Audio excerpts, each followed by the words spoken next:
a esta hora para analizar la obra de una a mi modo de ver, por lo menos, de las más importantes e interesantes teóricas de las relaciones internacionales, que fue Susan Strange.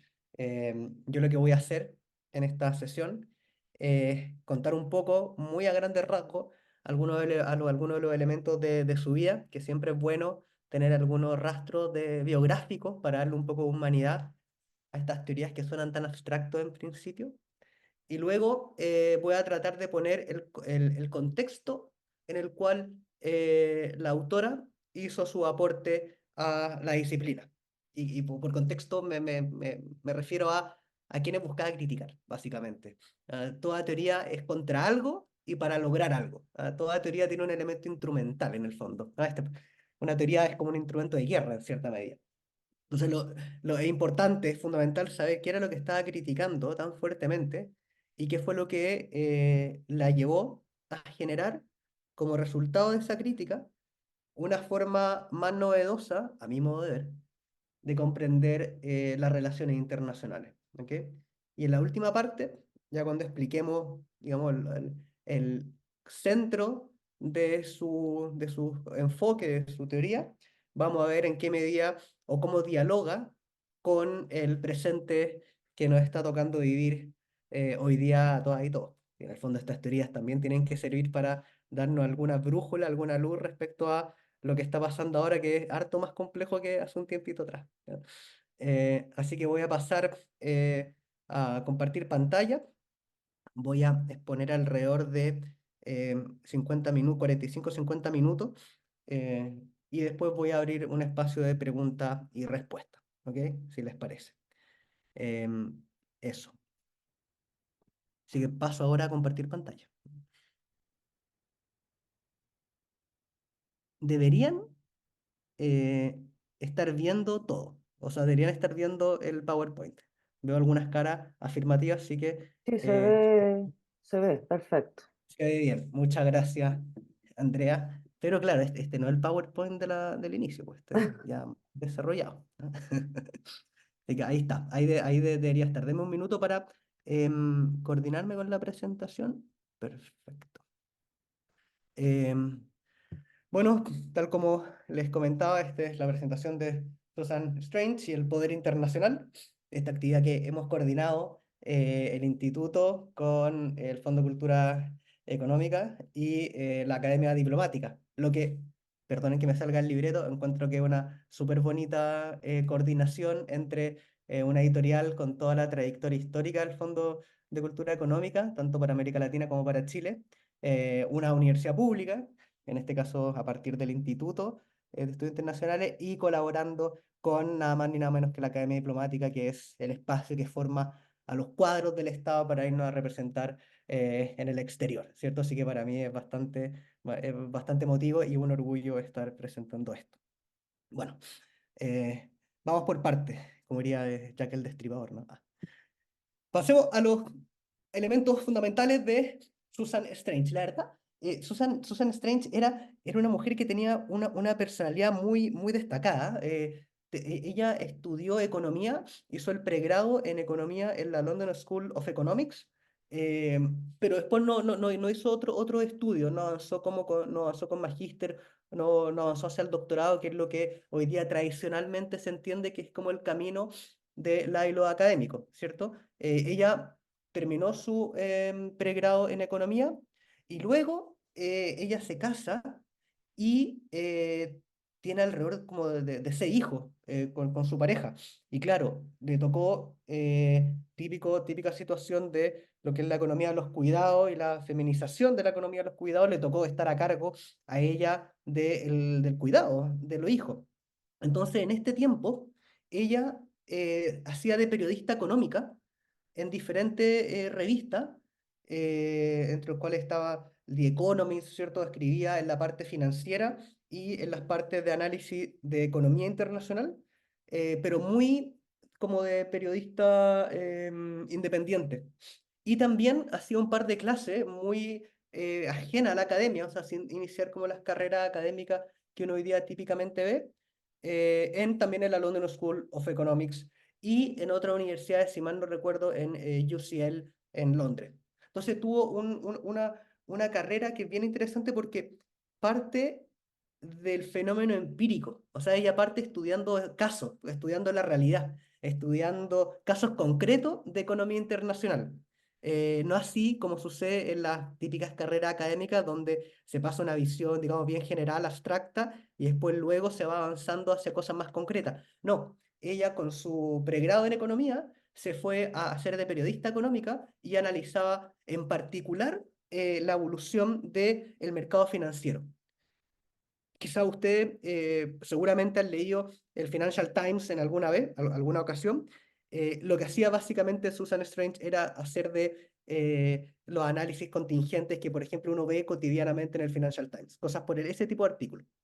Bueno, eh, en cierta medida, ella fue una periodista gran parte de su vida, tal como otros economistas lo han sido. Por ejemplo, para los que les interese como la economía chilena, Aníbal Pinto Santa Cruz, un famoso y muy destacado economista, también fue gran parte de su vida periodista. Y eso cuenta Strange, que le ayudó muchísimo para, para no estancarse en las fronteras disciplinarias, ya sea de las relaciones internacionales o de la economía internacional. Eso le dio como otra perspectiva, mucho más empírica y mucho más anclada en los fenómenos reales del funcionamiento de la economía que en abstracciones que muchas veces caemos la académica y lo académico, ¿no? Ahora bien, dentro de su obra, ella publica diferentes textos, algunos menos conocidos, en particular sobre el mercado financiero inglés, por ejemplo, pero su obra más famosa son la que tenemos acá. Casino Capitalism, de 1986, State and Markets, de 1988, The Retreat of the State, de 1996, y Mad Money, de 1998. Probablemente el libro que generó más polémica fue El Casino Capitalism. Y este libro yo lo recomiendo que lo puedan leer porque es como estudiar economía financiera para no economistas. ¿Ah? Para los que no venimos directo de la disciplina de la economía, es un buen punto de entrada para comprender el fenómeno financiero internacional y explica muy bien las dinámicas de las crisis financieras y se adelantó muchísimo a lo que hoy día se llama la financiarización de la economía, ¿no? El predominio de las finanzas sobre la frontera de los estados, sobre la empresa más productiva, esa dinámica que en la actualidad se ha teorizado tanto, ella fue en 1986. O sea, esto quiere decir que habrá comenzado a escribir el libro a principios de los 80. Ya estaba pensando en esos términos, lo que es bastante impresionante, esa capacidad de adelantarse que tuvo. Y por eso este libro es de los más, todavía de los más citados y de los más famosos de ella. Después está de Mad Money, el último, que es una, digamos, reivindica parte de lo que había expuesto en Casino Capitalism y ya 10 años después se podía ver mucho mejor el funcionamiento del sistema financiero internacional y sus particulares características, ¿no? Ya habíamos visto la crisis del 94, el tequilazo, ¿no? La crisis del tequila, que de México en 94. Justo ese año, cuando se publica este libro, es la gran crisis asiática que impacta a todo el mundo, en particular a América Latina. Y después vendrían otras crisis financieras durante el 2000. Entonces, Casino Capitalism y Mad Money son dos libros particularmente relevantes para esa dimensión. Y después, State and Market y The Retreat of the State son bien interesantes. Ya vamos a profundizar en estos puntos, por supuesto, porque busca plantear de que las relaciones internacionales tienen que comenzar a abandonar lo que ella denominaba como el estadocentrismo. Esto es, el predominio de la unidad de análisis que es el Estado, el predominio del Estado como unidad de análisis para comprender el fenómeno internacional. Acá hay varios, me imagino, de la escuela de la Academia Diplomática y varios estudiantes de estudios internacionales, me imagino que tienen hasta la coronilla la idea de la anarquía internacional, de estados soberanos que cooperan y compiten, etc. Ese marco de análisis, Strange diría, es completamente insuficiente para comprender la década de los 80 y comienzo de los 90. ¿No? Y lo que hay que entender, por lo tanto, es, primero, cuáles son los puntos ciegos de esta forma tradicional de comprender las relaciones internacionales. Segundo, cuál es el rol de la economía en todo esto. Y tercero, cuáles son aquellas formas de autoridad y de poder que el enfoque tradicional no puede detectar, pero que sin embargo están funcionando en la realidad. ¿Me explico? O sea, ¿cuál es, por así decirlo, piénsenlo de esta forma? La metáfora entre un mapa y el territorio. Un mapa nunca describe perfectamente un territorio, ¿cierto? No existe un mapa de escala 1 a 1, ¿ah? Como hay un cuento de Borges que trata de eso. No, no existe un mapa que refleje todo. El mapa siempre discrimina, busca identificar ciertos elementos de la realidad para ayudarnos a encontrar algo. Lo que diría Strange es de que el mapa con el cual pensábamos la realidad internacional durante los 80 y hasta los 80, donde ella escribe, no podía dar cuenta del territorio al cual ese mapa buscaba describir, y por lo tanto había que construir otro territorio. ¿Ah? Reconozcan que es una bonita metáfora la que ocupé. Bueno, ella finalmente también se caracterizó por ser una gran, ¿cómo podríamos decirlo? Empresaria, porque ahora se la asocia como al mundo privado, eso, pero activa, creadora de instituciones. ¿Ah? Ella fue la cofundadora de nada más ni nada menos que la Asociación Inglesa de Estudios Internacionales, y también, eh, creo yo, una de las primeras, si no la primera, creadora de acá viene una disputa disciplinaria, de una disciplina nueva o una subárea de las relaciones internacionales, que es la economía política internacional. ¿Ah? En el fondo lo que ella dirá es que ni la economía internacional ni las relaciones internacionales pueden dar cuenta de la realidad actual, y lo que hay que apuntar es lo que ella denominó como una economía política internacional. Y eso es lo que vamos a tratar de ponerle énfasis. ¿Ok? Ahora, perdón. Para entrar ya al fondo, a la disciplina que ella buscaba criticar, ¿ya? Particularmente a la forma en cómo se entendían las relaciones internacionales en ese periodo. Ella diría que, perdón, ella diría que el primer punto es que cuando uno analiza la economía internacional, los cursos de economía internacional que quizá alguna o alguno de ustedes ha tomado, siempre se observa el mercado como un espacio apolítico y institucional. Eh, ¿Qué significa esto? Significa que, y esto es muy típico de la economía, la realidad que busca estudiar la economía es un mercado en el cual actores intercambian bienes y servicios en base a contratos libres o voluntarios, donde cada uno está movido por su propio autointerés. Eso es la realidad que, dirá Strange, busca entender la economía. ¿Ah? Nada más que un mercado en el cual cada uno, buscando maximizar sus utilidades, busca intercambiar bienes y servicios.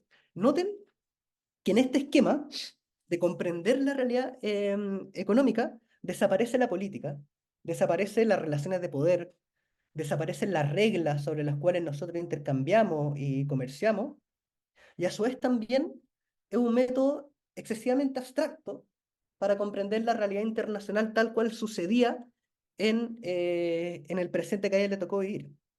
La disciplina económica no solamente es muy abstracta en su análisis, esto es tomar al mercado los actores racionales, intercambiando, ¿cierto? Donde no está el Estado, no hay asimetría, etcétera, sino que también ha pecado de un excesivo análisis cuantitativo. Y en esto, Strange era bien dura con los economistas. Decía, en el fondo, estas no son sus palabras, pero dirá algo como lo siguiente, dirá, la academia económica, el mundo académico de los economistas, se queda discutiendo sobre la rigurosidad de un método cuantitativo en particular y los modelos econométricos que presentan, sin darse cuenta que mientras más abstractos son sus análisis, menos útil es para la realidad concreta de la economía internacional. Mientras más abstracto son sus reflexiones, menos pueden describir y dar luces respecto al qué hacer en términos económicos en la realidad internacional concreta. Noten ahí la influencia periodística, ¿no? Cuánto le ayudó a ella a comenzar este trabajo como periodista en el cual se le exigía comprender la realidad, describir la realidad tal cual estaba sucediendo. ¿Ah? La disciplina económica se caracteriza por asumir que los actores son precios aceptantes, o sea, que compiten por un precio que ellos no pueden determinar, lo determina la competencia. Son actores racionales, saben cómo producir, qué producir, a qué escala de producción en base a una expectativa de ganancia determinada. Y, a su vez, también, el poder es algo que está fuera de la economía, algo exógeno. ¿Ah? El Estado, el poder, ¿cierto? Las instituciones serían realidades que estarían fuera del objeto de estudio de la economía internacional. O sea, finalmente, la economía internacional tiene que hacer tantas abstracciones, tomar tantas cosas como dado, naturalizar tantas relaciones sociales que termina, a los ojos de Strange, siendo inútil para comprender la política pública y en particular la política internacional. ¿Sí? Esa es la primera crítica que ella hará a la disciplina de la economía internacional. Desaparece el Estado, desaparece el poder, desaparecen las instituciones, excesivamente cuantitativa y abstracta. En el plano de la economía internacional propiamente tal, se hará un fenómeno o se enfocará en lo que tradicionalmente se entienden como dos conceptos bien importantes, que es los flujos circular, el flujo circular y la idea de las ventajas comparativas. Yo busqué en Google una foto de ventaja comparativa, pero no existe, o es bien fome, entonces lo único que hice fue tomar la foto del creador, que es David Ricardo, que es el que ven ahí a la derecha, bien vestido, pelo un poco desordenado, afeitado, etc. Bueno, el flujo circular es precisamente lo que les comentaba de cómo la economía observa la economía, cómo el estudio de la economía. Solamente como un circuito en el cual hay mercado de bienes y servicios donde las empresas venden y las familias compran, mercado de factores de producción, que es la fuerza de trabajo, donde las familias venden su fuerza de trabajo, ya sea la esposa o el esposo o la pareja, quien sea de la de la unidad doméstica, salen a vender sus productos, ¿cierto? Ya sea a la empresa o a otros. Noten que este círculo, esto es como un flujo sanguíneo, es completamente apolítico, neutral. No está el Estado, no hay instituciones, no hay relaciones de poder. Y este esquema que ven acá en la esfera internacional se observa como una idea de que el libre comercio, por sus propias fuerzas de la competencia, va a generar una ventaja para todos los actores. O sea, si usted abre el mercado, si usted compite en el mercado internacional, cada estado, espontáneamente, buscando maximizar sus propias utilidades, se va a especializar en aquello en lo que es relativamente más eficiente que el otro produciendo. Y así, por lo tanto, el autointerés de cada gobierno o de cada economía va a estar en consonancia con el interés de todos los actores, porque mientras más eficiente yo soy, más barato puedo ofrecer los productos a otra economía y ellos pueden ahorrar en ingresos, ¿cierto? Pueden tener más productos con menos ingresos. Así, y esto es algo muy típico esto es algo que viene con Montesquieu, ¿ya? Que hablaba de el dulce comercio. Él decía, el libre comercio va a asegurar la paz entre las naciones. ¿Ya? Mientras más comercio haya, más paz va a haber. Y hoy día se dice el argumento de nunca había una guerra entre dos países con McDonald's. Esa es como la tesis. En realidad es falso porque yo creo que ya existió con Rusia, Ucrania, bueno, en fin. Pero se entiende el punto, ¿no? El libre comercio es una fuerza pacificadora, es una fuerza neutral y apolítica. La verdad, Strange dirá, esto no incluye o no puede comprender que hay relaciones de poder dentro de la empresa, entre la empresa, entre la empresa y la unidad doméstica, que sería el mundo del trabajo, entre la empresa y el Estado, y entre el Estado con otro Estado y otra empresa a la hora de determinar qué tipo de reglas vamos a establecer para coordinarnos en la esfera comercial. O sea, básicamente, ella dice, hay que superar este esquema que le acabo de presentar. O sea, Susan Strange básicamente diría, hemos perdido 10 minutos en esta conferencia, en esta presentación, por presentar un enfoque que a ella le parece inútil. ¿Ah? Ahora, si estamos de acuerdo con esto, si estamos de acuerdo con esta crítica que hacía Strange, uno podría decir, ya, perfecto. Entonces las relaciones internacionales como disciplina es la disciplina llamada a llenar la esfera internacional, perdón, la esfera del análisis internacional con las relaciones de poder, con el análisis institucional, etcétera, etcétera. Y ahí Strange diría, paremos. Las relaciones internacionales también tienen un problema. El primer problema del estudio de las relaciones internacionales, que es lo que hoy día entenderíamos como el análisis realista en la discusión de las relaciones internacionales, para que se pongan en el esquema Morgenthau, como explicó el profesor Carreño la sesión pasada. Tradicionalmente las relaciones internacionales, ustedes saben, se forman bajo la problemática de buscar la paz, ¿cierto? Originalmente, por lo menos en el mundo occidental. ¿Ah? Y en esto, el actor principal, o prácticamente el único actor que está ahí en ese esquema, es el Estado. El Estado es el actor dominante. El estudio del Estado, la relación entre un Estado y otro, cómo buscan asegurar la coordinación, evitar el conflicto, ganar espacio en relación a otro, ¿cierto? En un contexto de una anarquía entre Estados soberanos, en el cual cada uno busca maximizar poder en relación al otro, y donde la economía es solamente, es solamente una esfera material que brinda insumos a esta dinámica de competencia entre estados. ¿Ah? La economía también aquí, en este esquema, es algo completamente abstracto, completamente apolítico. ¿Ah? Solamente, cuando uno lee, por ejemplo, a Kenneth Walsh, eh, cuando uno lee a los realistas clásicos, la economía solo aparece como esta máquina que brinda recursos a los estados para que puedan protegerse y coordinarse en la esfera internacional de anarquía. Entonces, no hay una real problematización de la economía en esta esfera. ¿No? Y finalmente, el poder solamente se entiende, dirá Strange aquí, como poder militar, como el poder, tal como nos decía Weber, ¿no? El monopolio del uso, la amenaza del uso de la fuerza sobre un territorio y una población, ¿no? El poder del Estado. O sea, noten que por un lado la economía, el estudio de la disciplina económica, es incapaz de incluir las relaciones de poder, las instituciones, ¿cierto? La asimetría, la desigualdad en su análisis debido a su abstracción, y las relaciones internacionales, a su vez, es como la otra doble cara, la otra cara de la moneda. Es incapaz de comprender la economía como una dinámica que también encierra relaciones de poder y hay que considerar a la hora de hacer un análisis internacional propiamente tal. Entonces, hay un punto ciego. Eso es lo que nos está intentando decir eh, Susan Strange hasta ahora. Hay un punto ciego en estas dos disciplinas que son las llamadas a comprender el fenómeno internacional. ¿Cómo llenar este punto ciego? ¿Bajo qué mapas podemos llenar esto que ninguno de estos dos mapas que tenemos en nuestras manos puede explicar, puede dar cuenta? Bueno, ella dirá que hay que avanzar en lo que ella denominó la economía política internacional. ¿Ah? Eh, Y esto porque ninguna de las dos disciplinas que hemos comentado entiende el funcionamiento del poder. La economía sencillamente lo deja de lado, no entiende las relaciones de poder, mientras que las relaciones internacionales no entiende que hay relaciones de poder más allá de las estrictamente militares o estrictamente derivadas del Estado. ¿Ah? Segundo punto, no entienden el funcionamiento de la economía. Una peca de abstracción y la otra peca de verlo como, ya les comenté, un input neutral para los estados que compiten en la anarquía internacional.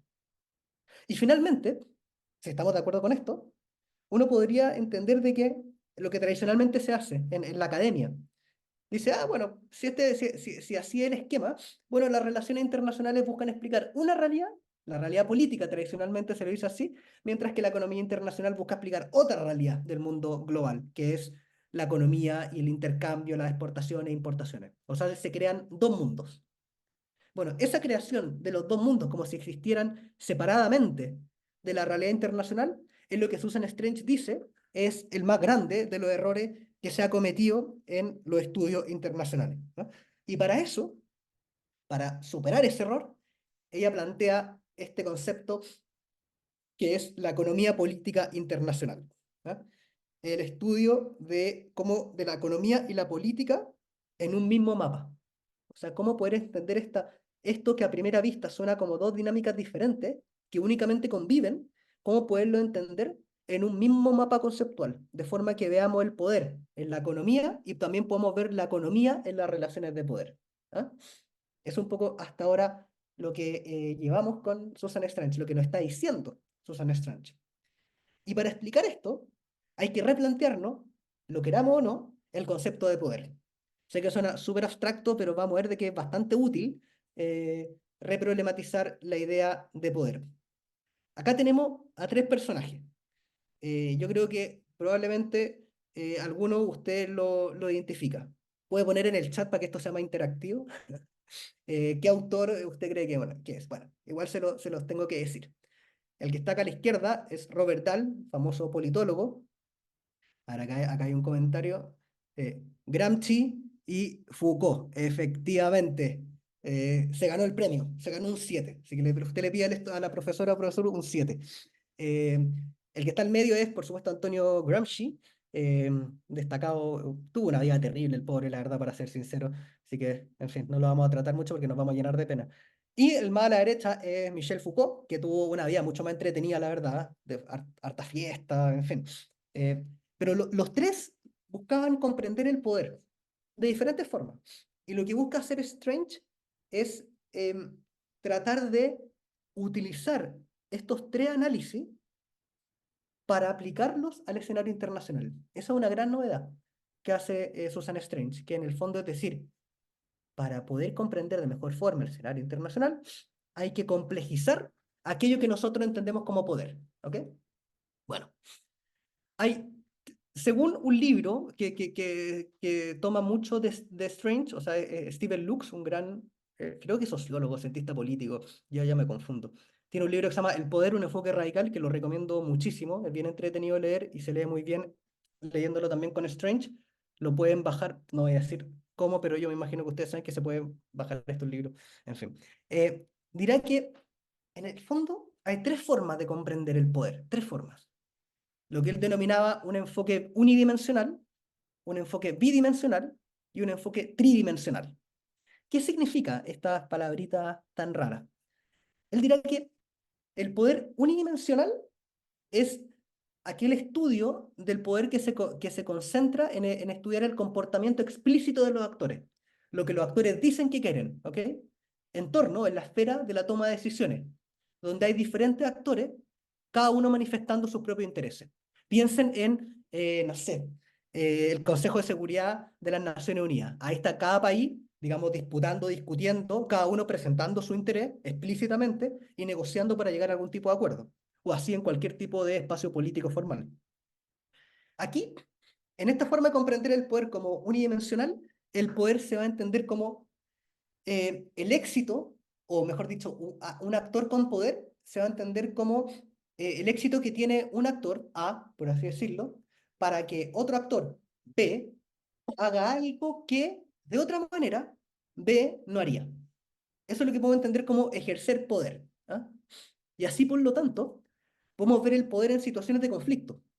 Cuando hay un actor que dice lo que quiere y otro actor va y le dice, no, tú vas a hacer esta otra cosa, ahí podemos detectar el poder inmediatamente. Un actor que dice que quiere algo, ante la interacción con otro actor, el poderoso, cambia de opinión, ¿cierto? En relación, para decir otra cosa que el actor poderoso quiere que diga o que haga. ¿Ah?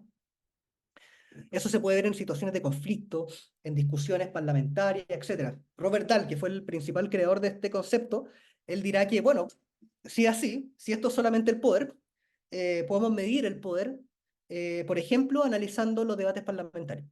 Si uno ve cuáles son los lobbies y cuáles fueron los resultados de la discusión parlamentaria, uno puede ver qué actor fue el más poderoso únicamente midiendo qué lobby logró hacer que esa ley se aplicara. Y ahí Robert Dahl dirá su famosa tesis del pluralismo, que dirá que en realidad no hay una élite de poder gobernante, sino muchas élites en cada uno de los temas. Cada élite puede imponer dentro de un rango su poder y otro en otro rango pueden hacer su poder, ejercer su poder.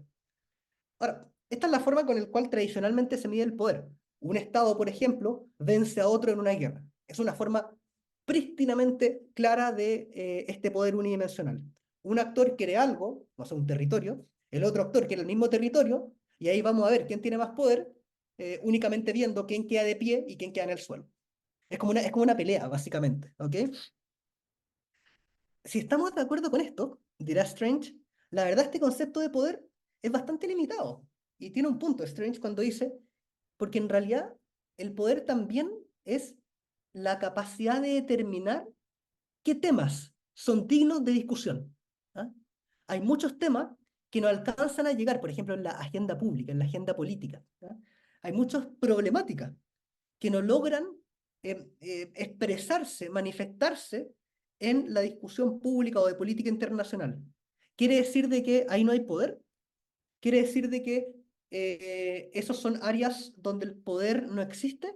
¿O por el contrario, quiere decir de que hay otra forma de ejercer poder que dice relación con no tanto mover la voluntad de otro, sino con establecer el contexto y los términos sobre los cuales se discute algo? Es una forma de poder muy diferente, si se dan cuenta. es muy cercano a lo que Gramsci denominaría como hegemonía, ¿no? Poder hacer de que algunos temas no sean políticos, ¿no? Y acá se vienen, uno puede nombrar millones de temas, pero no sé, yo pienso hasta hace un par de décadas, el tema ambiental era bastante poco, no, ya se venía trabajando hace tiempo, es verdad, pero no tenía el arraigo político que tiene hoy día. Y uno podría grimir de que había muchos intereses que buscaban neutralizar, impedir de que este tema emergiera. Bueno, esos intereses estaban haciendo poder a partir de impedir, restringir que emergieran estas temáticas medioambientales en la discusión internacional. Mm. Si es correcto esto, el poder se manifiesta no solamente venciendo al otro, ¿cierto? En la guerra, ¿cierto? O en la discusión parlamentaria, sino neutralizando al otro. Y eso se puede lograr de diferentes formas o de diferentes mecanismos, dentro de los cuales implicaría, por ejemplo, eh, lo que Strange denominaría el poder estructural. El poder estructural para Strange es la capacidad que tiene un actor en cierto ámbito de establecer la forma en cómo vamos a interactuar, las áreas que nosotros vamos a considerar como dignas de problematizar, y va a poder coordinar la forma en cómo nosotros vamos a producir, ya sea bienes y servicios, ya sea sentido de legitimidad de la política, coordinar la forma en cómo se va a hacer el sistema político, etcétera. Es diferente al poder directo, al poder de obligar a otro a hacer algo. Acá hay un poder estructural de controlar un contexto. Véalo, por ejemplo, los análisis marxistas tienen un punto, toman este mismo concepto, el poder estructural. Por ejemplo, cuando, dirán los autores marxistas, cuando un Estado no logra avanzar en una reforma tributaria por el miedo que tiene a la reacción que va a generar en el empresariado. ¿Ah? Ahí el empresario no está haciendo poder, no está obligando a un actor a hacer otro. Pero porque este actor, el empresario, tiene el control de la producción, cualquier política que pueda ir en contra del interés del empresario puede hacer de que el empresario decida no invertir y con eso hace caer la economía. Ese poder es lo que podríamos denominar como un poder estructural en la esfera económica. ¿Ah? Esto lo digo solamente para que se entienda el concepto de poder estructural. ¿Ah? Vamos a ver de que Strange dice que el poder estructural va mucho más allá de lo económico.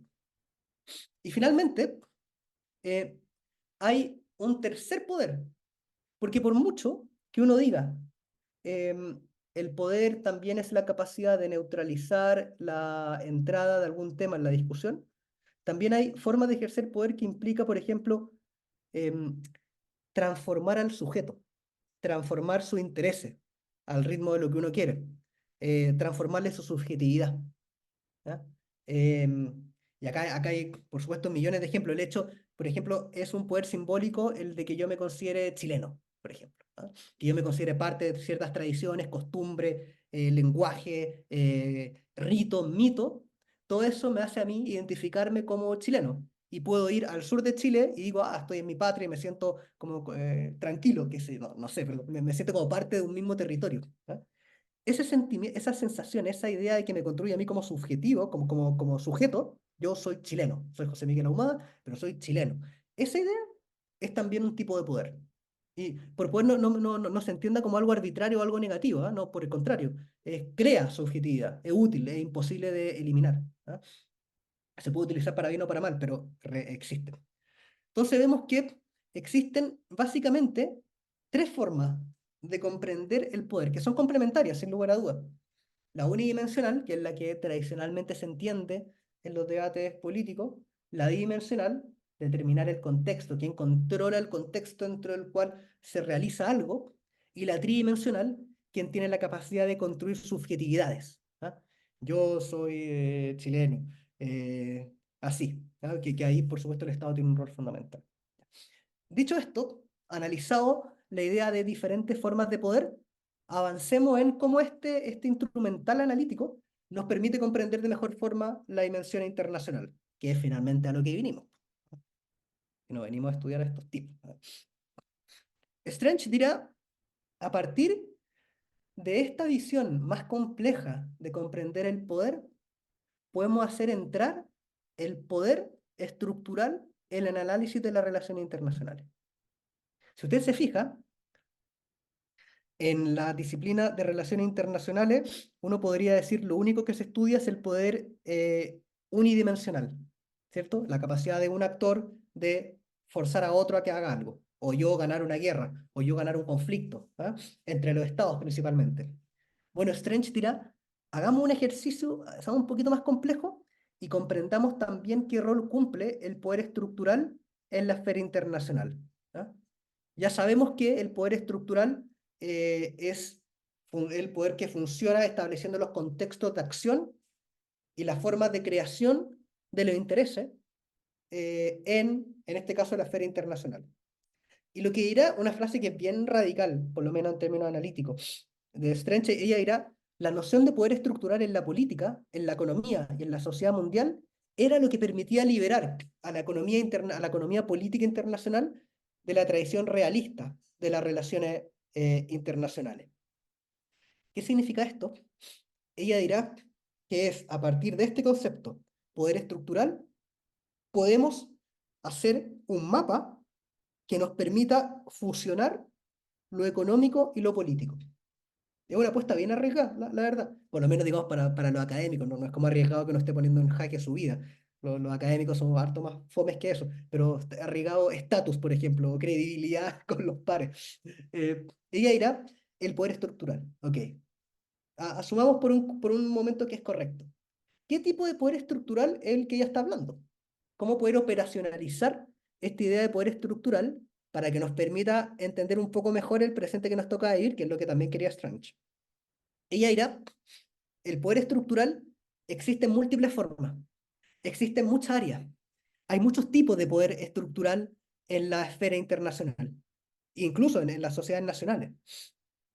En principio, hay por lo menos 4 estructuras de poder funcionando.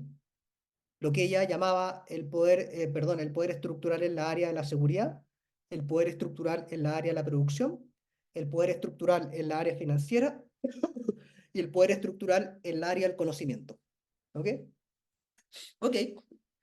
Existe, por lo tanto, no empresas intercambiando libremente en un mercado, no son solamente estados compitiendo en la anarquía internacional, sino que en realidad hay 4 estructuras que hay que comprender: seguridad, producción, financiera y de conocimiento.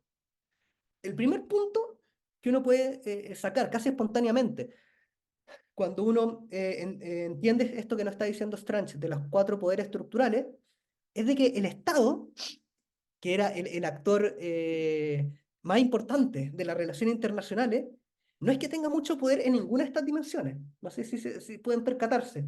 En algunas tendría más poder, sí, pero en otras no necesariamente. No sé, yo pienso que la arena financiera, hasta hace un tiempo atrás, hoy día está todo más nebuloso, es casi como no podemos tener hipótesis, pero hasta hace un tiempo atrás el Estado no era un actor muy determinante. En la esfera de la producción, es difícil pensar de que el Estado es el actor clave en la esfera de la producción y no la empresa privada, por ejemplo.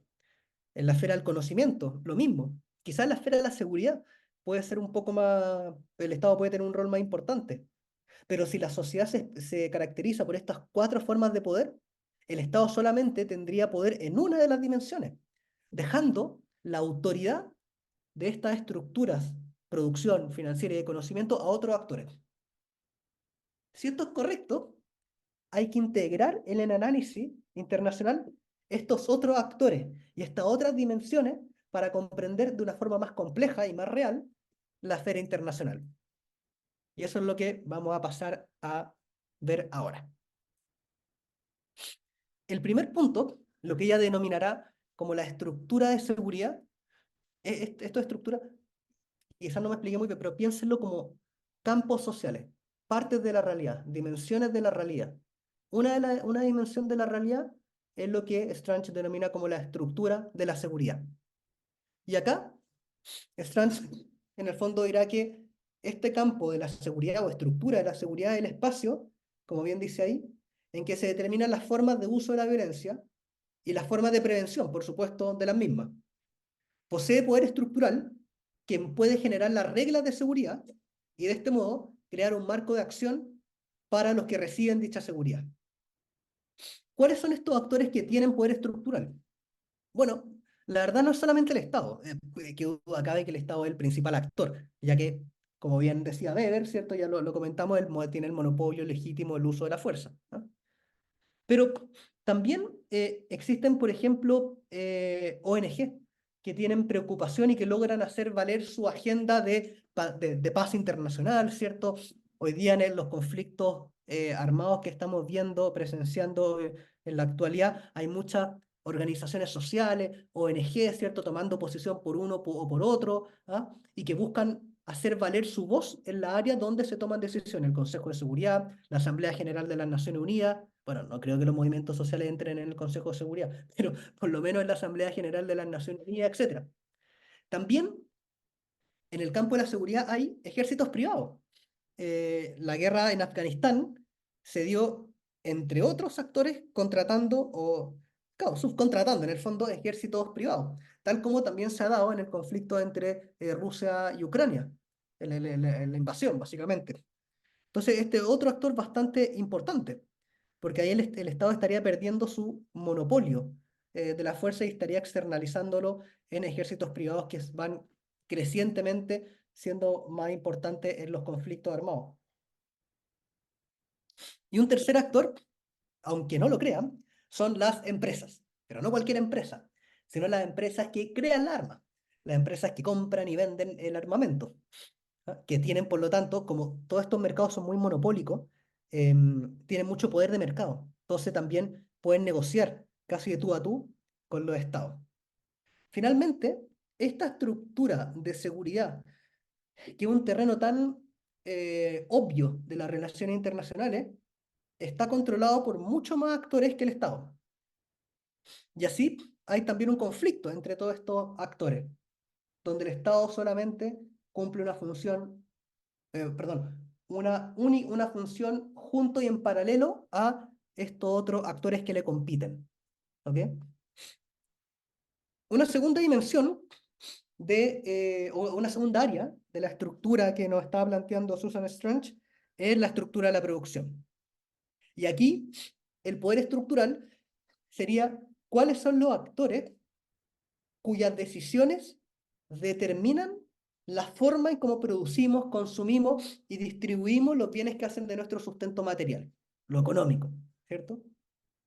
Durante el periodo de la globalización neoliberal o la hiperglobalización, o como le quieran denominar, la verdad, el periodo de los 80 hasta la crisis del 2008, más o menos, se dio, entre otras cosas, una revolución tecnológica importante que permitió cuestiones que antes no se podían permitir técnicamente. Entre otras cosas, el fortalecimiento cada vez más complejo de las cadenas de valor, ¿no? La subcontratación de otra empresa, la externalización de la producción de una empresa hacia otra, ¿no? Pero construyendo encadenamientos productivos a escala internacional que articula diferentes empresas, pero donde sin embargo una es la empresa dominante. ¿No? Piensen, por ejemplo, en Zara, o acá pongo Nike, pero también Nike. ¿Ah? Esta grande empresa, en estricto rigor, no producen nada. No producen las pelotas de fútbol, no producen las poleras, Zara no produce la ropa, pero son empresas que logran coordinar, gracias al Internet, gracias al flujo de información a tiempo cero. De hecho, nosotros aquí estamos viendo cómo fluye la información a tiempo cero en esta clase. Gracias a esta tecnología, esta empresa puede coordinar que otras empresas vayan produciendo cada una de las partes, cada uno de los insumos de estos productos para luego ponerlo en el mercado, quedando la empresa Nike o Zara únicamente a cargo del diseño de la marca, nada más ni nada menos, con la propiedad intelectual detrás, y de quizás servicios postventa que también lo pueden externalizar. ¿Ok? Entonces, son cadenas globales de valor que en el fondo están coordinadas por estas grandes empresas como Nike o Zara o muchas más. ¿Ah? Piense también en McDonald's, que son empresas de franquicia. Usted, digamos, al McDonald's que va, si es que va al McDonald's, yo sé más de Kentucky Fried Chicken, pero bueno, en fin, sirve también el ejemplo de McDonald's. Eh, quien está en la empresa pues, es probablemente una empresaria o un empresario chileno, no tiene nada que ver con McDonald's, pero que compra los derechos a McDonald's y McDonald's le permite que pueda producir la hamburguesa con cierta receta estándar dentro de una infraestructura estándar, con colores estándar determinados por McDonald's, ¿cierto? Y así, por lo tanto, la producción de esta hamburguesa en territorio nacional está determinada no por el Estado, sino por esta grande empresa. Finalmente, hay otra área que hoy día, que esto no está en los tiempos de Strange, por supuesto, pero se puede explicar con las categorías de Strange, que son las economías de plataforma. Amazon, Alibaba, Facebook, ¿cierto? Y yo sé que muchos jóvenes hoy día no están ocupando Facebook, pero en mi época, cuando yo era joven, yo ocupaba mucho Facebook. ¿Ah? Pero Facebook ahora adquirió WhatsApp e Instagram, así que ahí quedaron todos los jóvenes que están probablemente minimizando Facebook. Eh, esta grande empresa de plataforma permite, no solo tiene el control, la verdad, no solamente del flujo de información que sucede entre los usuarios, sino que también puede tener el control del circuito de distribución de la mercancía. Amazon, que duda cabe, Alibaba. ¿Ah? Y esto le da un poder de mercado para poder no solamente negociar con los estados en términos de política formal, sino que también un control de la cadena productiva. Amazon establece el ritmo de producción, el ritmo de ensamble de productos, de ponerlo en el paquete, de enviarlo, distribuirlo, etcétera. Ejerce un control en la distribución, logístico. ¿No?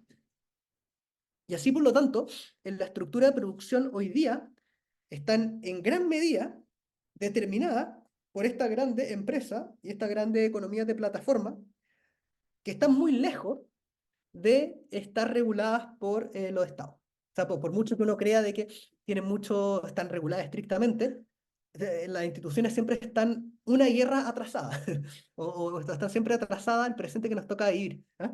Eh, y por lo tanto, le ha costado mucho establecer normas para controlar el poder monopólico de Amazon, de Alibaba, de Facebook, etcétera. Tienen un poder monopólico porque todavía no hay reglas que puedan restringir ese poder. Estamos como presos todavía de una forma de concebir el monopolio muy del siglo XX. Hay varios artículos interesantes al respecto, pero bueno, el punto central es de que acá hay un poder estructural de esta economía de plataforma y esta grande empresa a partir de las cadenas de valor.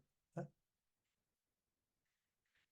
Hay otra estructura que es la estructura financiera, que es el espacio en la que se establecen las reglas de oferta y demanda de crédito y donde el poder estructural yace en quién tiene la capacidad de establecer la regla relativa al acceso al crédito, en qué condiciones, las formas de pago, etcétera.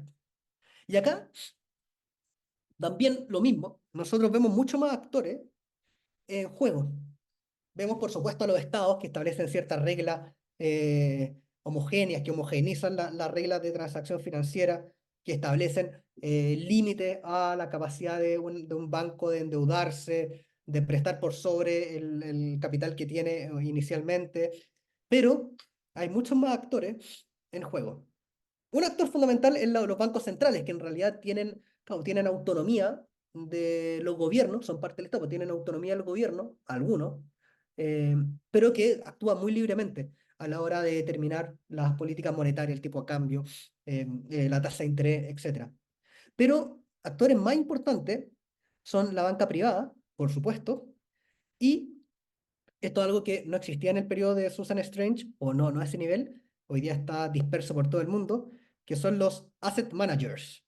De hecho, hoy día se habla de asset manager capitalism, de una nueva realidad del capitalismo a partir de estos controladores de activos. Por ejemplo, cuando usted pone la plata en el banco y la pone en una bolsa, ¿cierto?, para que les dé cierto interés, ese burócrata privado que va a tener su plata va a estar invirtiéndola en diferentes empresas, va a tener una canasta diversificada de inversiones. Es como lo que pasa con las pensiones, por ejemplo. Las pensiones o el fondo soberano que tiene Chile, con lo que fue el cobre, en estricto rigor lo que hace es pasarle la plata a unos administradores de activos en Nueva York, y esta plata ellos la invierten en una canasta bien diversificada de empresas. ¿Ah? Anteriormente no eran muchas empresas, pero hoy día prácticamente muchísimas empresas están sujetas o son propiedad de estos grandes asset managers, como Blackstone, probablemente lo han leído si es que siguen el Financial Times. Blackstone es de las empresas más grandes de administradoras de activos financieros. Y están a cargo de diferentes empresas desde casas para los ancianos, digamos, las casas de reposo, hasta hospitales, hasta, bueno, en fin, tienen una cantidad, muchas de las clínicas, los hospitales privados acá en Chile están sujetos a control de administradores de activos financieros. De nuevo, aquí el mercado financiero está controlado por una multiplicidad de actores que van mucho más allá de los estados y que nos da cuenta de la retirada, como uno de los títulos de Strange, del Estado, de ese lugar central que ocupaba en el estudio de las relaciones internacionales. Pasa a ser un actor más en este juego, en estas diferentes estructuras de poder. Hay un punto, que esto lo voy a problematizar después, de los fondos soberanos, que en realidad los principales actores financieros hoy día, o la mayor, uno de los más importantes son los famosos fondos soberanos, y eso yo creo que pone un poco en duda lo que dice Strange, pero eso lo vamos a problematizar en un par de minutitos más. Y finalmente, la estructura del conocimiento, que es el espacio en el cual se producen, distribuyen y adquieren formas de conocer y de saber, ya sea en un plano ideológico o tecnológico, que logra controlar la producción y distribución de dichos conocimientos, logra establecer los parámetros simbólicos de acción, como también los límites objetivos de su producción. Este es el espacio en el cual se crean sentidos de pertenencia y se distribuye la información respecto a lo que está sucediendo en el presente y también se crea realidad a partir de esta información. Eh, Bourdieu, hay un famoso sociólogo, Pierre Bourdieu, que decía, los trabajadores no solamente están expropiados de sus medios de producción, como decía Marx, sino también expropiados de sus medios de representación, porque sus intereses solamente se expresan en la arena política mediados por los medios de comunicación, y estos medios de comunicación están controlados privadamente, etcétera. Por lo tanto, el tono de lo que salga, el contenido de esa información que se expresa en el espacio público a partir de estos medios de comunicación eh, son muy distintos a lo que el actor que busca crear este conocimiento, los trabajadores protestando, etcétera, buscan poner, en lo que es el control mediático, básicamente. Bueno, esto aplicado a la esfera internacional es el control de los grandes medios de comunicación. CNN, Fox News, ¿no? eh, TVN, no, todavía muy poquito para ser un medio de comunicación global. Pero son los grandes espacios los cuales se crea una comprensión de la realidad. Y noten lo poderoso que son, po, o sea, por supuesto. Porque por mucho que una empresa esté produciendo y tenga poder estructural o un Estado tenga poder de seguridad, la forma en cómo se presenta ese poder y busca legitimarse en la sociedad civil, no hay poder que no, o sea, el poder solo se mantiene en tanto la gente lo asume como un poder legítimo, como un poder que no es arbitrario. Bueno, esa construcción de legitimidad pasa necesariamente por quien controla estos grandes medios de comunicación. ¿Ah? Y acá no solamente son los grandes medios de comunicación, como les comenté, sino también la prensa escrita y en particular hoy día plataformas digitales. Y eso es claramente un temazo en la relación internacional hoy día. El funcionamiento de Facebook, el WhatsApp, Instagram, los tipos de información que salen ahí, TikTok, Twitter. Bueno, ahora TikTok, ustedes saben lo que acaba de pasar con Estados Unidos y TikTok. Un ejemplo más de cómo esta estructura de conocimiento y que implica estos actores que ejercen poder pueden bypassear, sobrepasar y poner en jaque aquel poder que la relación internacional en su momento consideraba como el actor más poderoso, el Estado. ¿No? En último término, hemos visto hasta ahora cuatro formas cuatro campos sociales, cuatro estructuras en los cuales hay muchas autoridades, muchos actores que pueden ejercer ese poder y dentro del cual el Estado es solamente uno de muchos. Si esto es correcto, esto nos permitirá, dirá Susan Strange, poder comprender la economía y la política no como dos campos separados, sino como diferentes espacios en una estructura social que se compone de diferentes, valga la redundancia, estructuras de poder y que interactúan y que se coordinan. y que están como unas capas, una sobre otra, ¿cierto? Y así será, por lo tanto, necesario crear una disciplina que ponga en el eje de atención el poder entendido como el control de la estructura en estos campos y a su vez también que permita comprender las diferentes estructuras sociales que funcionan en la realidad y que generan como propiedad emergente un determinado conflicto, una determinada situación política coyuntural. ¿Ah? Entonces, acá con esto podemos ver mucho más, de forma mucho más compleja el funcionamiento de la internacional. Y a esa complejidad, Strange lo llama la economía política internacional. Ahora, yo quiero acá, déjenme tomarme 2 minutos para problematizar un poco eh, lo que dice Strange a la luz de nuestro presente. Eh, ¿Es tan convincente, la verdad, lo que nos está planteando Strange de la retirada del Estado?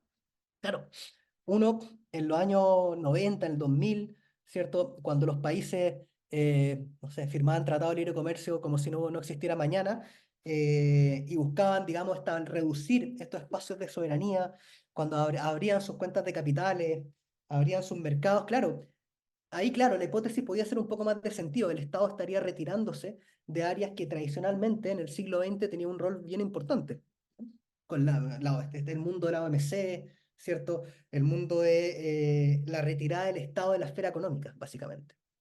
Pero hoy día, la verdad, a mí no me queda muy claro de que sea tan así.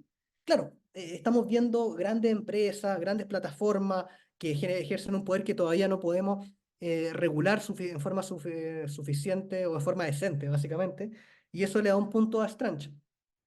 Pero hoy día también los estados están teniendo roles considerablemente importantes, que antes no existían. O sea, en el plano financiero, en los flujos de capitales, por ejemplo, los fondos soberanos son de los principales inversionistas.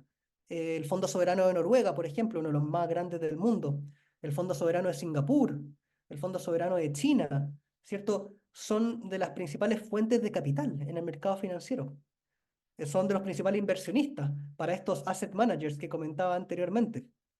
También hoy día, particularmente desde hace solo un par de años, con el surgimiento de China y su proceso de industrialización, de políticas industriales, con un Estado bastante activo en la economía, controlando el sector financiero, imagínense, controlando un conjunto de grandes empresas, las empresas más grandes del mundo, varias son chinas, regulando el comercio, etcétera, inició un despegue económico que ha puesto en jaque a Estados Unidos y a la Unión Europea en términos económicos y que ha movido a que la Unión Europea y Estados Unidos estén implementando políticas industriales que hace ya solo un par de décadas decían que eran la fuente para la ineficiencia de los mercados. ¿Ah?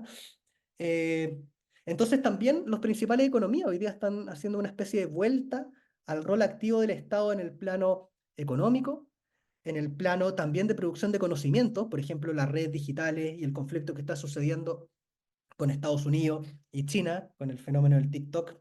Eh, los temas de seguridad, el Estado sigue siendo el principal actor en los conflictos armados, no nos engañemos. Entonces, no pareciera ver de que estaremos viendo no una retirada del Estado, sino una vuelta del Estado a estas diferentes estructuras donde antiguamente, o no antiguamente, pero por lo menos en la época de Strange, Strange veía una multiplicidad de actores que estaban constantemente quitándole poder al Estado. Habría que ver cómo los discípulos de Strange podrían argumentar a favor de las tesis de ella en el contexto actual donde el Estado pareciera tener un rol tan determinante como no veíamos hace mucho tiempo. Así que eso, dejo acá la presentación. Estuve relativamente bien dentro de tiempo, me pasó un par de minutitos, pero por lo menos nos va a dejar un tiempito para preguntas y respuestas.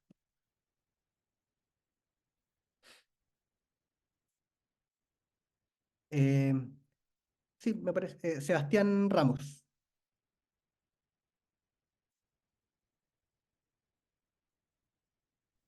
Sebastián, ¿Aló? ¿Se ay, escucha? sí. Ya, perfecto. Bueno, profesor, Sí, sabes que aprovechando, igual está fresquita la memoria, en el tema de los conocimientos, en el área de los conocimientos, aprovecho de preguntarle, por ejemplo, qué piensa usted respecto ahora también de estos nuevos actores que a mi considerar son importantes en en el área del conocimiento y de la información, los medios de comunicación, como lo son estas empresas, por así decirlo, que generan fake news. Ah, Yo me acuerdo en este momento de, por ejemplo, el caso de Cambridge Analytica, que en su claro, momento trabajó la campaña Trump, hubo un caso bien mediático, minó datos de personas en Facebook, en redes sociales en general, y generan campañas, o sea, publicidad de campaña muy teledirigidas a cada uno de de las personas. Entonces, están estos nuevos actores que generan, más que generan información, o información corta o más restringida, ahora es generar desinformación. Dentro claro, dentro de, de estos actores, cómo también ingresan a esta estructura y también el mismo Estado que intenta generar un control o medidas de restricción también, porque obviamente no le hace bien a la democracia, no le hace bien a los sistemas políticos y genera conflictividades más que acuerdos o debates. claro, claro, claro, claro. Muy bien, muy bien. Bueno, te respondo, vamos así pimponeando, o sea, y después si que hay alguna otra pregunta. Claro, claro, efectivamente. Yo creo que estas plataformas, o mejor dicho, pues son empresas, básicamente, lo de las fake news, ¿no? O sea, hay un mercado en, por ejemplo, generar trending topics. Uno paga, o sea, yo he sabido, eh, no sé, 1 millón de pesos y te hacen un trending topic por un determinado tiempo. Y eso funciona, es un mercado propiamente tal, informal, pero mercado al fin. Eh, y eso, yo creo que el caso de Cambridge Analytica es como lo que empujó ese momento. Yo como anécdota, que no salga acá, yo conocí a uno de los tipos cuando recién estaba iniciando eso. Me acuerdo que una vez me habló de Cambridge Analytica cuando no pasaba nada de esto, y ahora lo veo en el suelo. Bueno, en fin. Yo diría, que no me caía muy bien, yo diría que ese es un ejemplo que desde la perspectiva de Strange podría calificar como un emergente poder que no es de información y de conocimiento, como tú bien dijiste, porque es un buen punto el que dijiste, sino de desinformación, ¿ah? De tratar de entrar en los poros del Estado para poder alterar el resultado. Pero fíjate que acá estamos de nuevo, estamos hablando de una estructura que es la estructura de los flujos de información y de conocimiento, ¿cierto? Es un campo. No, es diferente al campo de los estados compitiendo, diferente al campo de la producción de bienes y servicios. O sea, identificamos una estructura que es el de conocimientos que nos decía Strange, y ahí hay diferentes actores, los medios de comunicación, ¿cierto?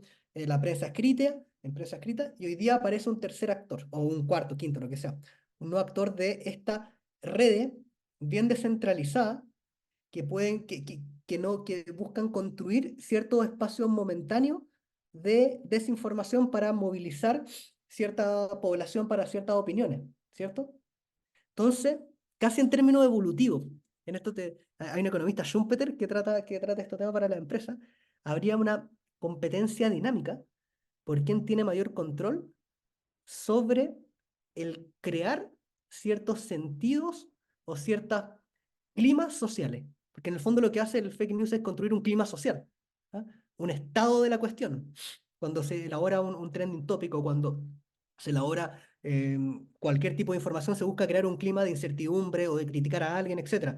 Se va construyendo un clima donde los medios de comunicación formales les cuesta entrar, po, ¿ah?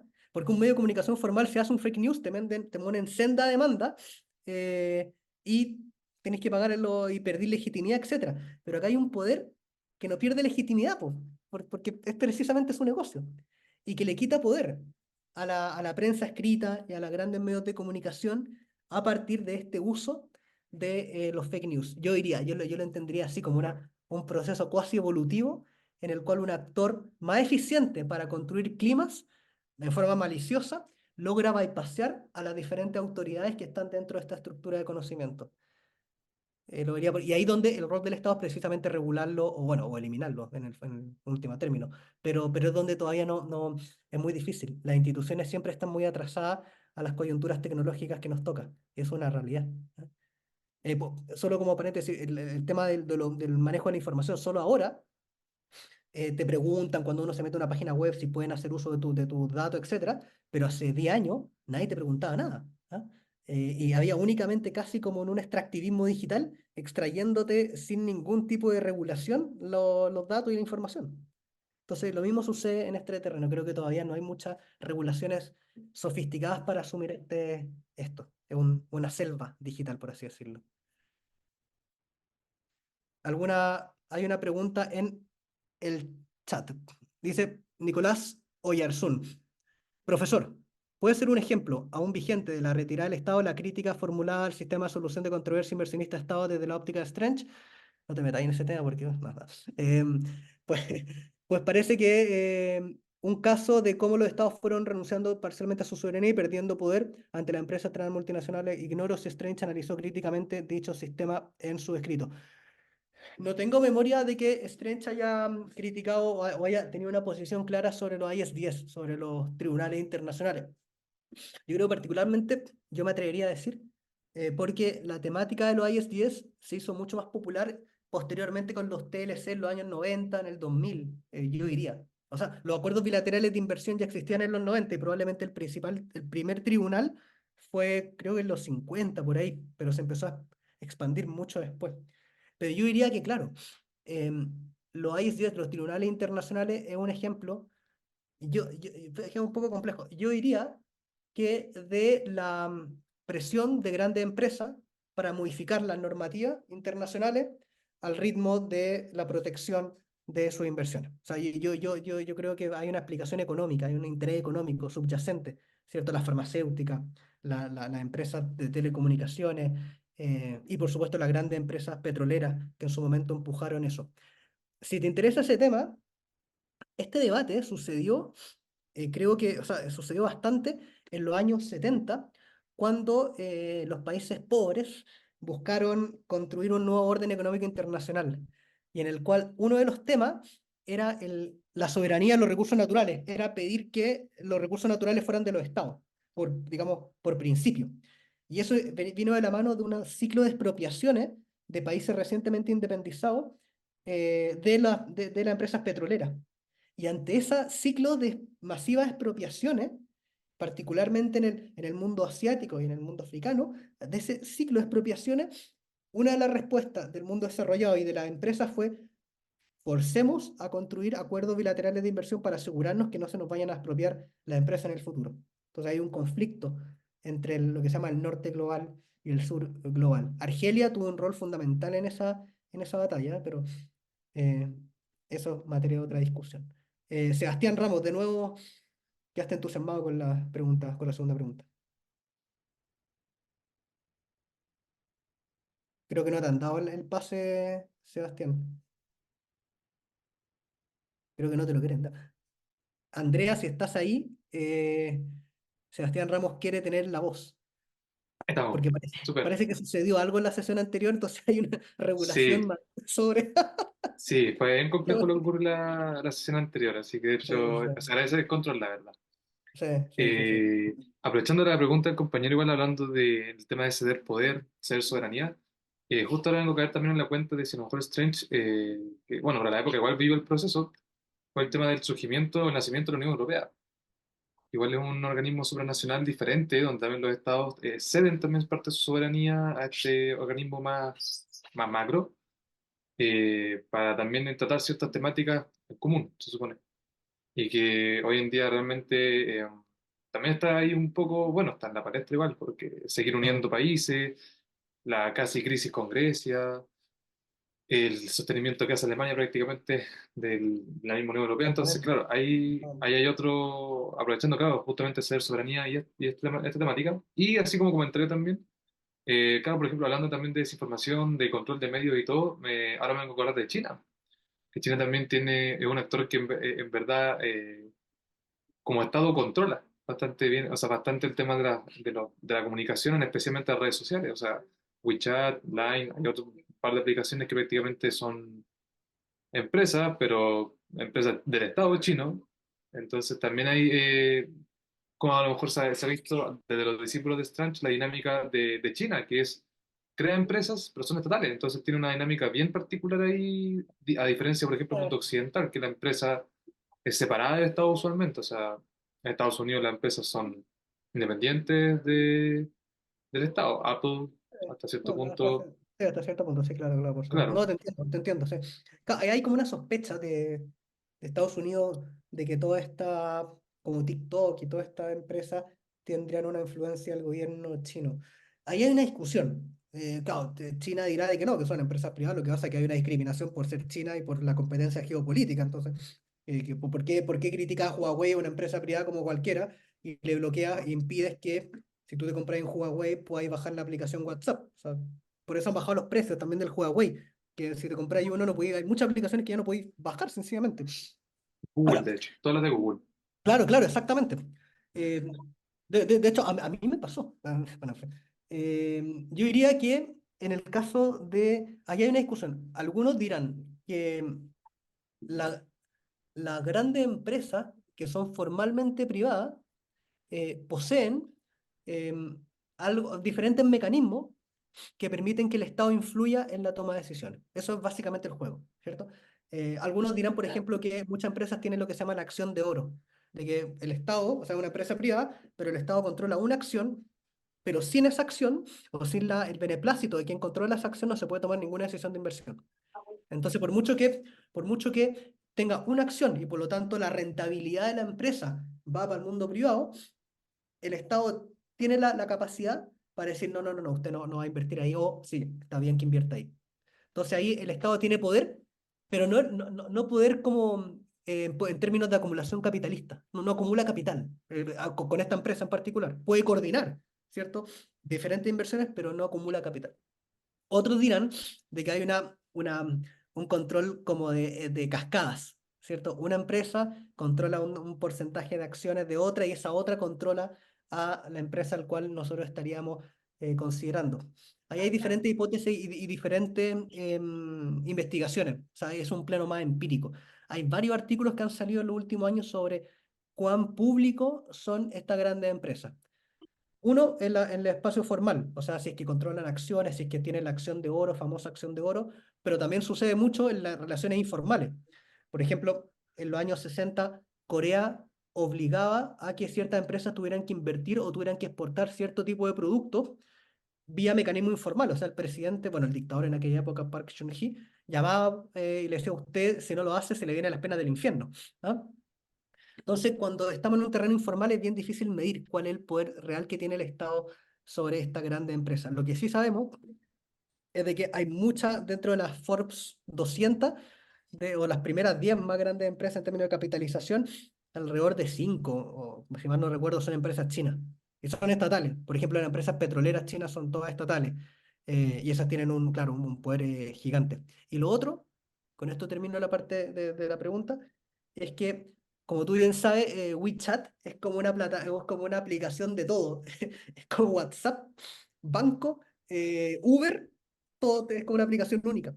Y ahí, claro, ahí también hay un gran manejo de la información hasta donde yo he leído también, ¿ah? Porque en estas cosas no, hay diferentes opiniones, son muy sensibles. Pero ahí, claro, habría un bastante control de los datos. Recordemos que China es el país más digitalizado del mundo, o sea, la China y los chinos, la población, está muy altamente digitalizada. Eso. ¿Alguna otra consulta? Lucas, démosle la palabra a Lucas. Es de confianza.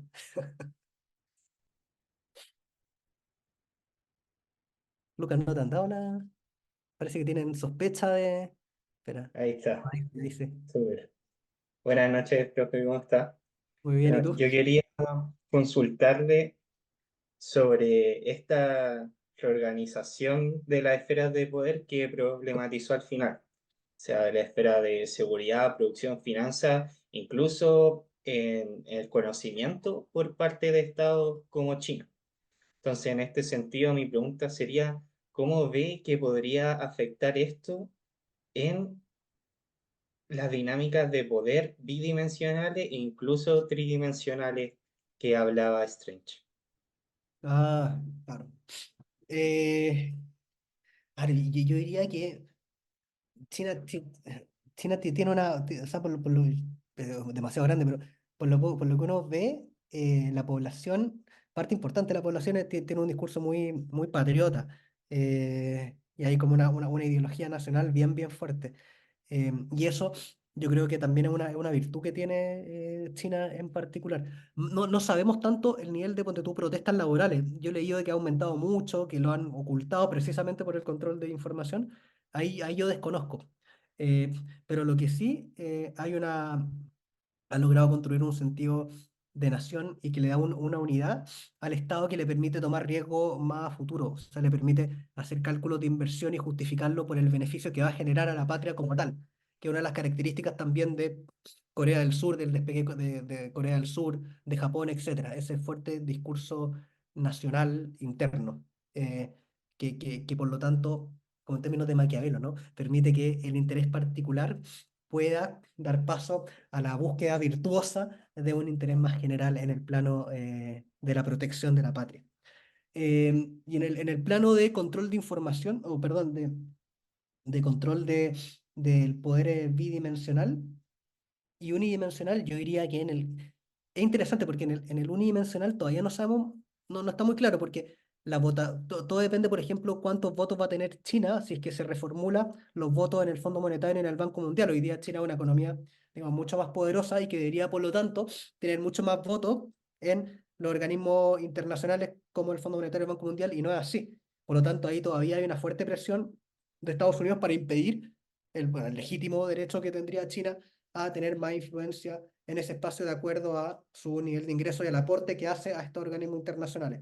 Y en el plano, yo diría, en el plano como más geopolítico, habría que ver cómo se articula, yo diría, con Rusia, qué tipo de conexión hay entre Rusia y China, para ver realmente cuánto poder tiene para formar un bloque alternativo a, al poder de Occidente, básicamente. Más allá si nos parece bien o mal eso, pero te digo. Y finalmente, el poder del BRICS. ¿Qué poder tiene China para fortalecer al BRICS? Veamos que Argentina se le invitó, pero se retiró del BRICS. Eh, y eso también es bastante importante. Y último punto, donde uno puede ver, por ejemplo, el poder estructural prístinamente reflejado, pero a partir de una fuerte influencia pública, es el logrado de dependencia comercial. América Latina es una de las regiones más dependientes de China en términos comerciales. Chile, alrededor del 38% de nuestras exportaciones van a China. 38%. En los mejores momentos Estados Unidos era 25%, hoy día es 38%. Y eso le da, qué duda cabe, un poder estructural eh, sobre ciertas decisiones nacionales. O sea, es bien importante y bien interesante ese fenómeno analítico de poder estructural a partir de la influencia en los flujos comerciales. Eso podría decirte por el momento. ¿Alguna último pregunta, comentario? Luca, yo no sé si ese sí es como pregunta o como quedé satisfecho con la respuesta. Ya. Eh, ¿No? ¿Todo bien? Bueno, satisfecho.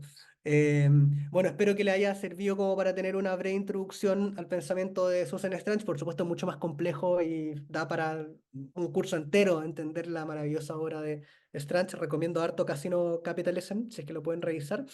Y bueno, que sigan disfrutando del curso esto de los grandes pensadores de relaciones internacionales. Que estén muy bien.